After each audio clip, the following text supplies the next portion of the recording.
Welcome to the Sideline. I'm Andy Katz.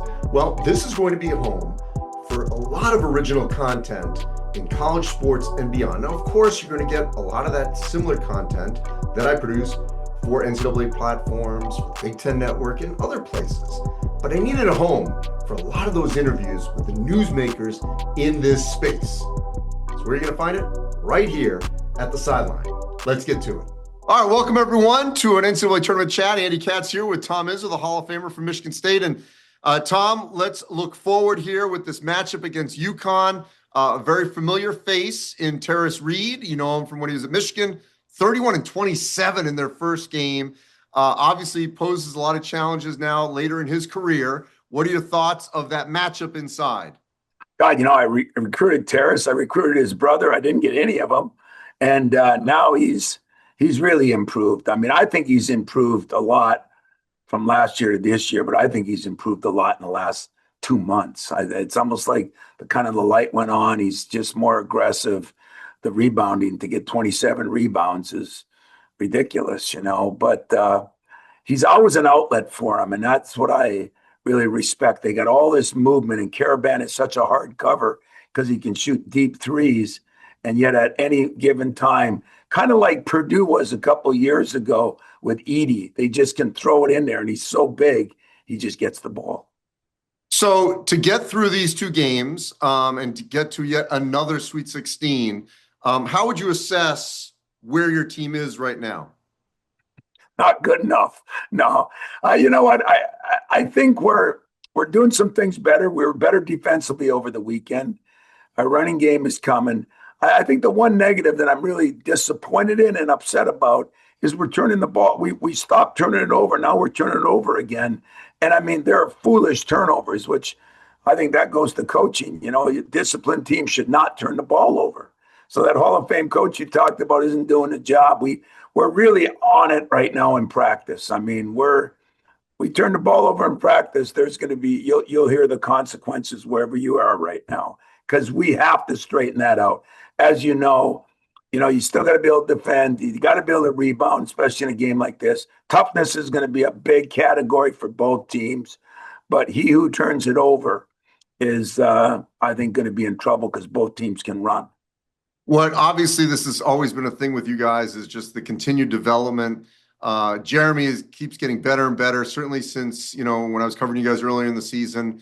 The Kohler-Cooper connection, I mean, they just get it done, nothing flashy. Yep. And then I think of someone like Jordan Scott and his development in stepping into that role. And of course, Cohen Carr has become not just a one-dimensional dunker. There's more to his game. How do you feel about the way everyone continues to grow, even though we don't know how many more games you guys have left as a group? Well, I love the fact that we're growing at the end of the year. You always want it earlier, of course, Andy, but, you hit the nail on the head, and Jordan has actually struggled a little bit lately with his shot, but he's such a good defender, and he's been shooting the ball well. I think in this game, Cam Ward, both Jordan and Cam are coming home, and Cam was really good early. Then he got injured. Then he struggled a little bit, got a little better, struggled a little bit. He was really good this weekend, and we need him to be really, really good because that's a matchup with Caravan that we could have. Even though he's a freshman, he's tough, and he's strong, and he's athletic. And then we're getting a little bit more out of Trey Fort, believe it or not, the last couple games. So it's kind of nice when guys hang in there. So if we could get back to playing 8, 9 guys instead of 7, we wouldn't wear down as much. Denim Wojcik has given us some good minutes there.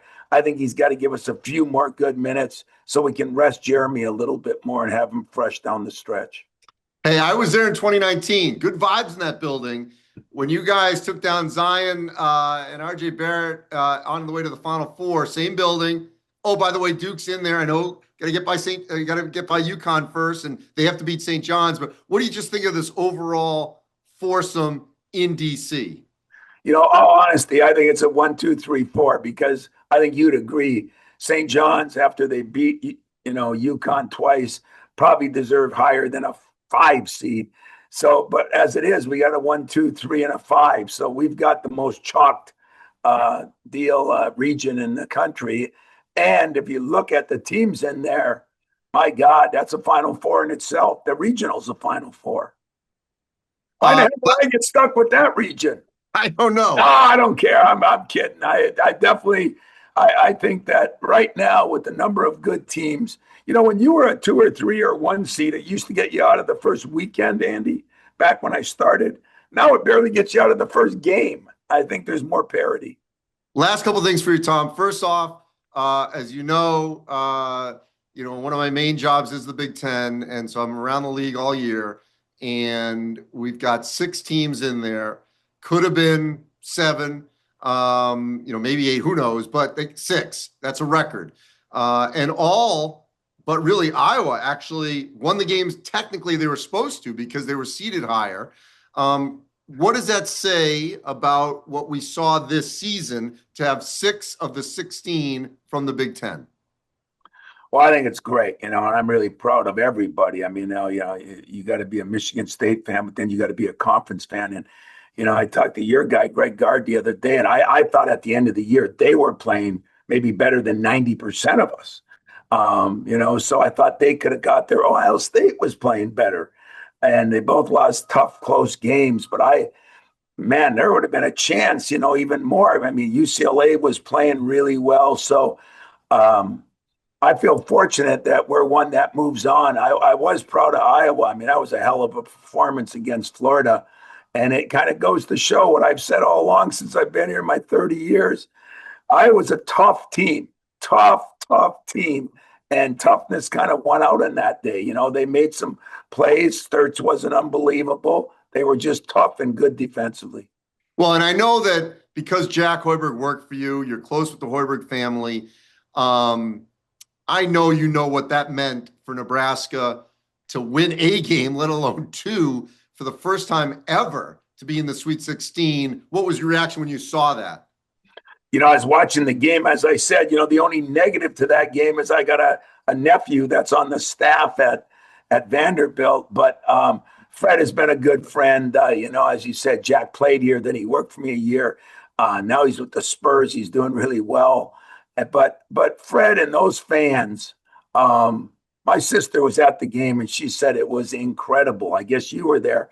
Incredible. I mean, you don't get to see that during the NCAA time. I think the closest when we played Iowa State in Detroit that year, we won it.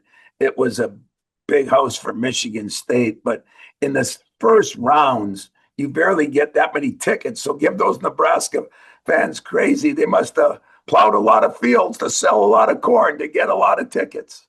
Last thing, Tom, I think about you, Rick Pitino, Kelvin Sampson, Rick Barnes, Go ahead, say it. The old guys are hanging. Yeah. Look, it's it's supposedly a young man's game. That's not the case here in the tournament. What are your thoughts on that?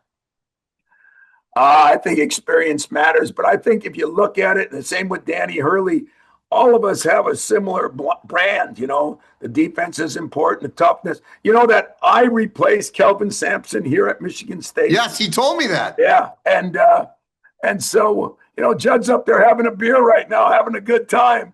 But I think it's more than older coaches. I just think it's in tournament time, toughness, defense, rebounding, wins, and all those teams bring the same thing. Now, Danny Hurley screws it up for us because he's a young guy that does that. So that's why I really have a lot of respect for Dan and what he's done there too. But it's going to be an incredible weekend, and hopefully the Big Ten will keep playing well, and hopefully the Spartans will play well because we'll have to beat a team like UConn. Appreciate it, Tom. Thank you. Thank you, Andy. See you later, buddy. Thanks for watching and listening, everyone. And as always, you can follow all our social media content at the Sideline with AK. Our content appears on Spotify, Apple Podcasts, and of course, YouTube, TikTok, X, and Instagram. Check out all the content at the Sideline with AK.